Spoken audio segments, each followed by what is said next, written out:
Salve, saudações! Bem-vindos à nossa conversa sobre educação em tempos de pandemia.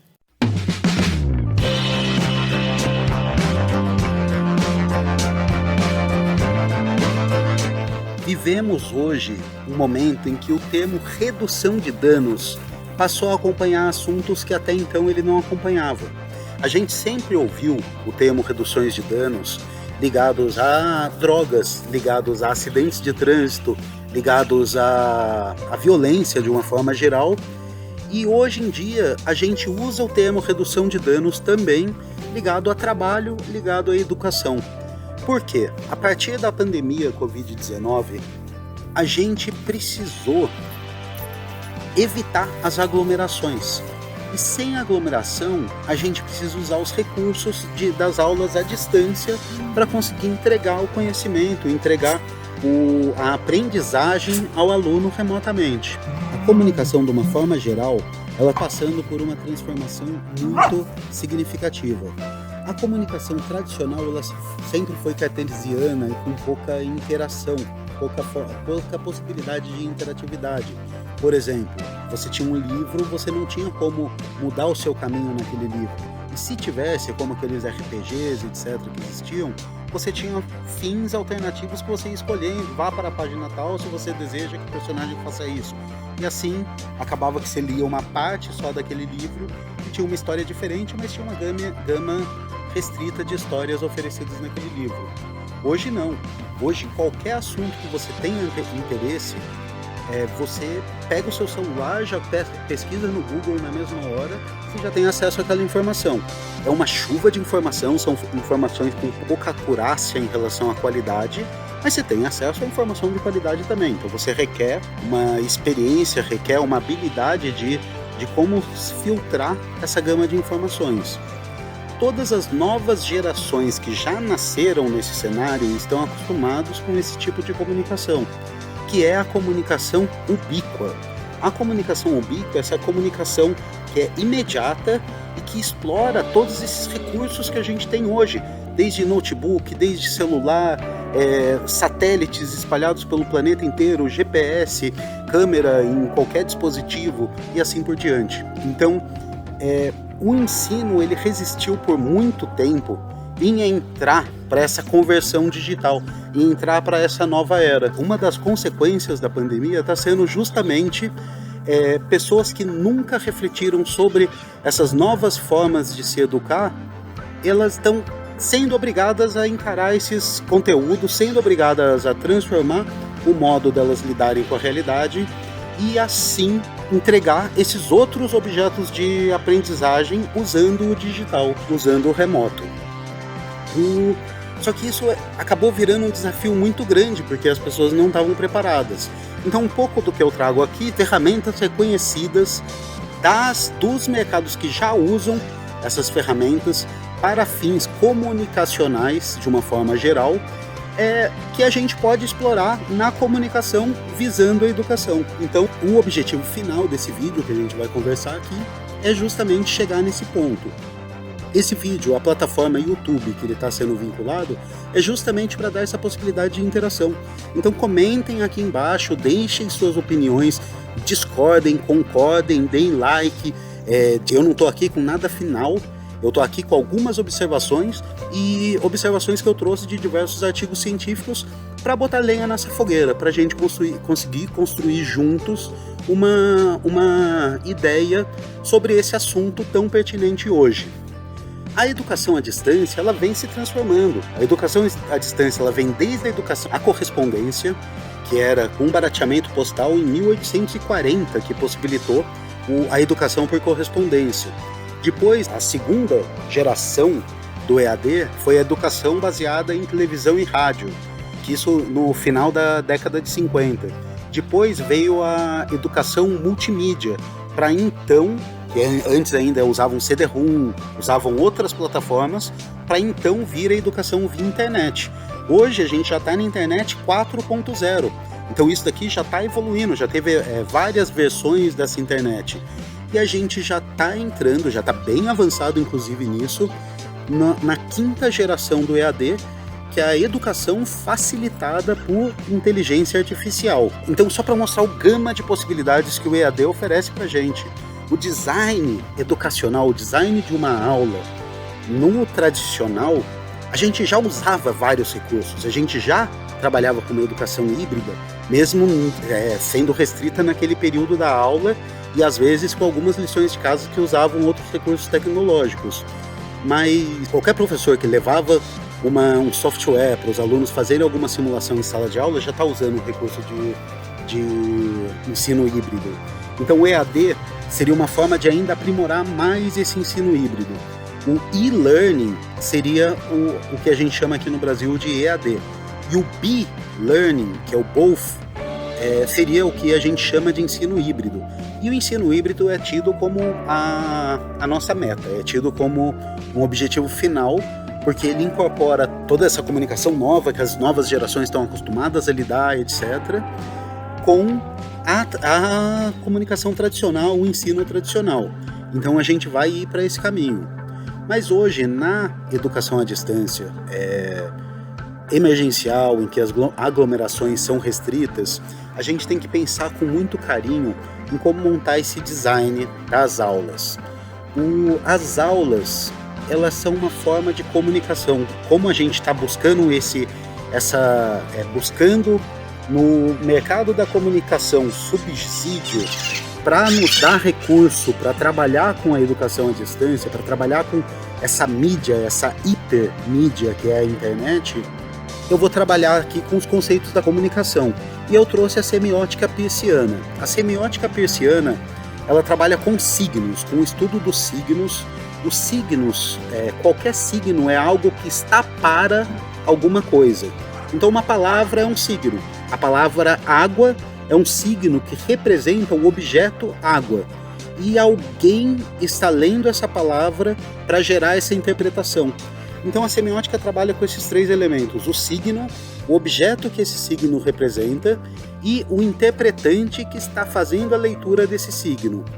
No próprio signo existem elementos do objeto e do interpretante.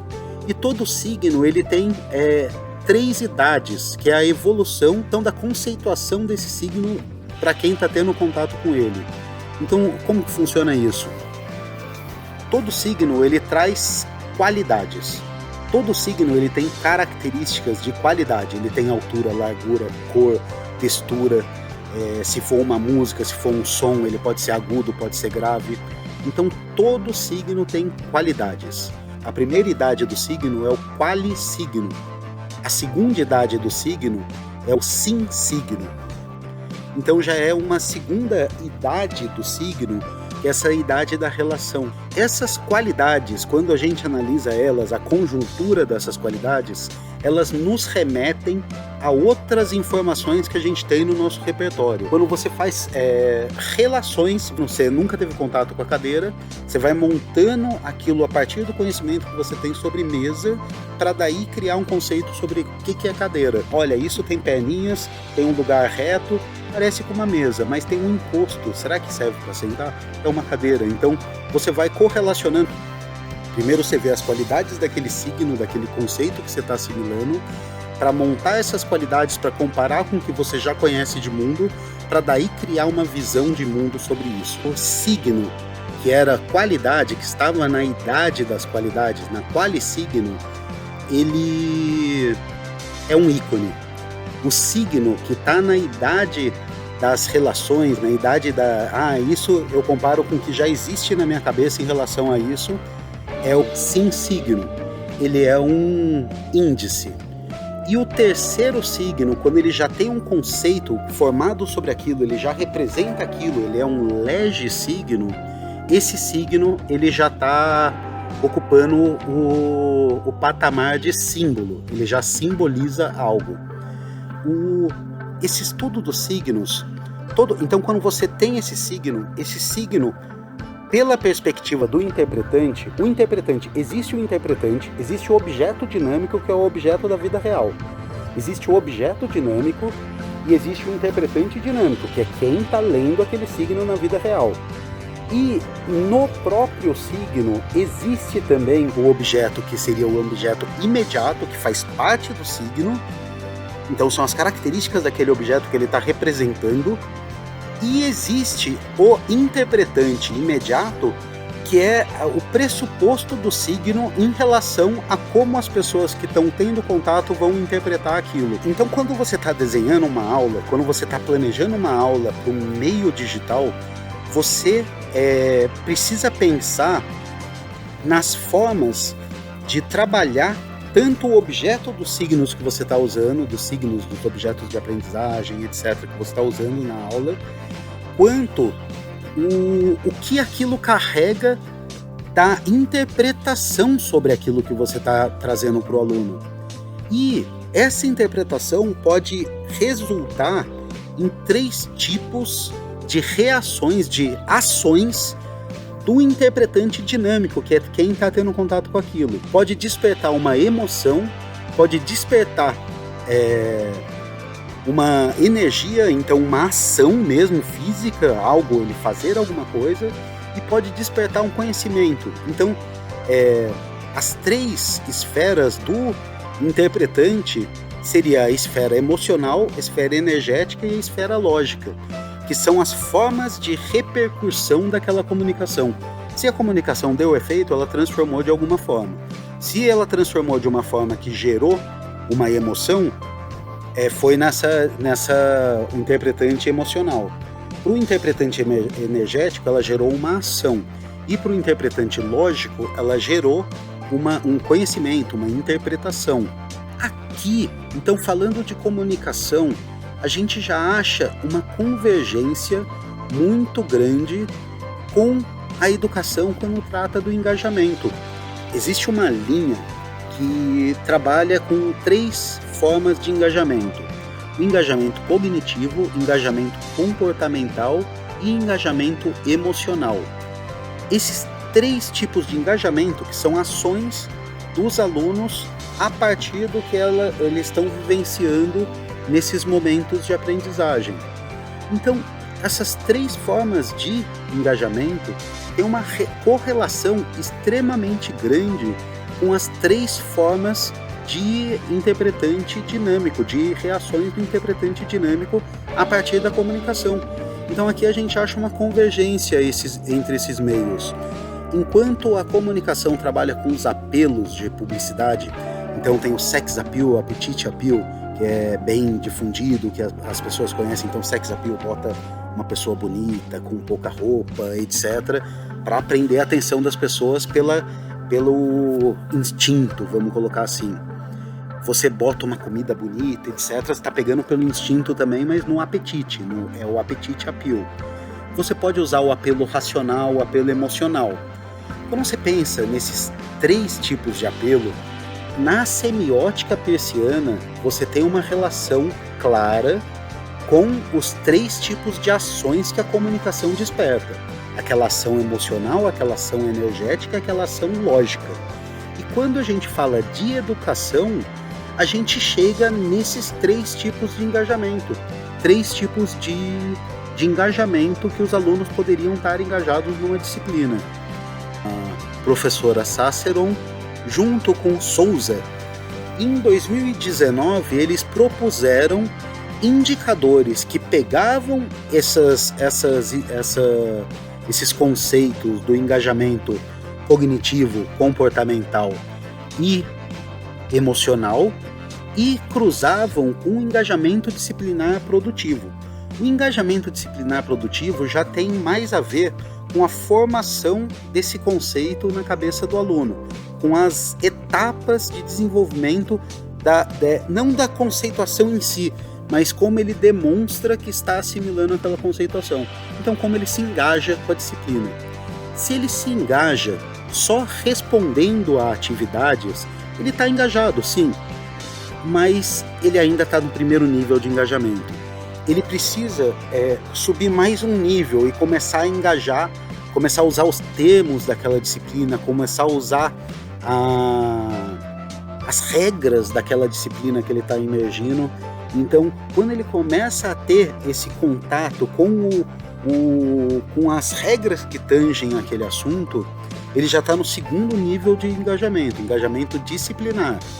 E quando ele extrapola isso, ele passa a fazer proposições, ele passa a fazer ciência propriamente dita, a atuar como um cientista, traçando hipóteses, etc., extrapolando esses dois, o puro engajamento e o engajamento disciplinar, ele alcançou o engajamento disciplinar produtivo.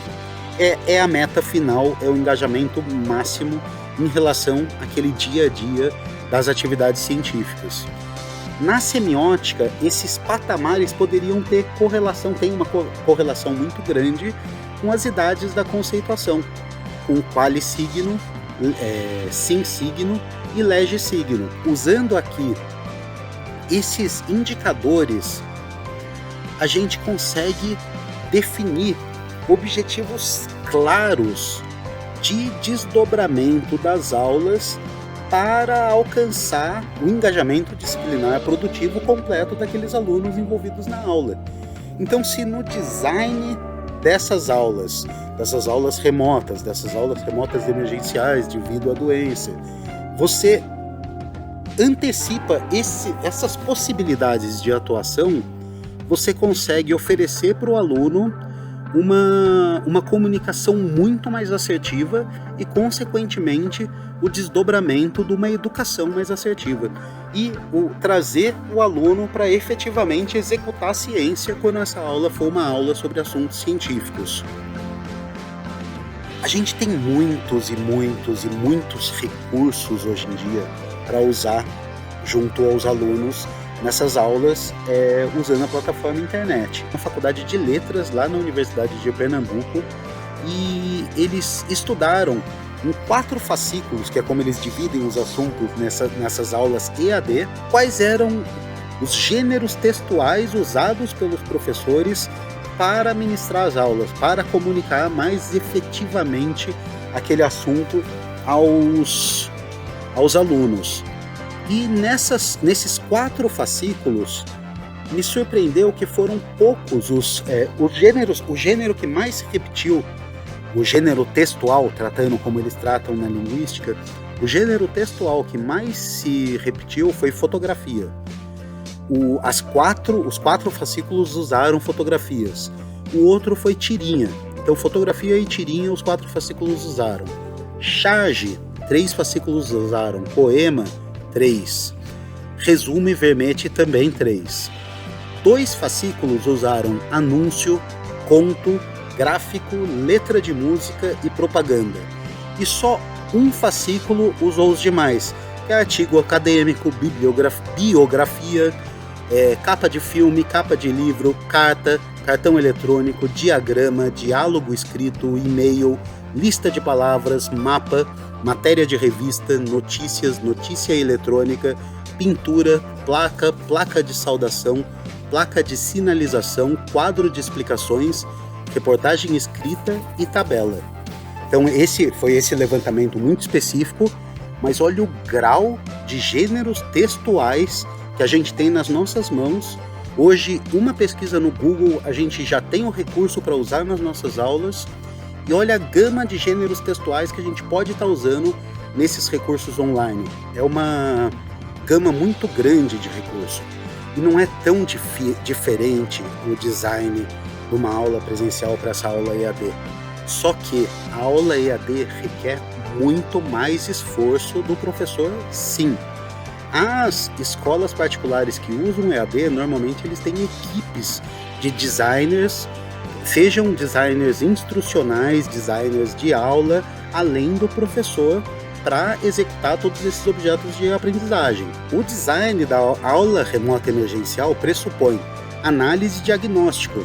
Então, o professor ele tem que fazer uma análise de diagnóstico da sala de aula que ele está entrando, do grupo, como esse grupo se comporta enquanto grupo, qual que é o comportamento de cada um dos estudantes vendo isoladamente, e o conteúdo, como que o conteúdo que ele está trazendo para aqueles alunos interage com a realidade daqueles grupos envolvidos.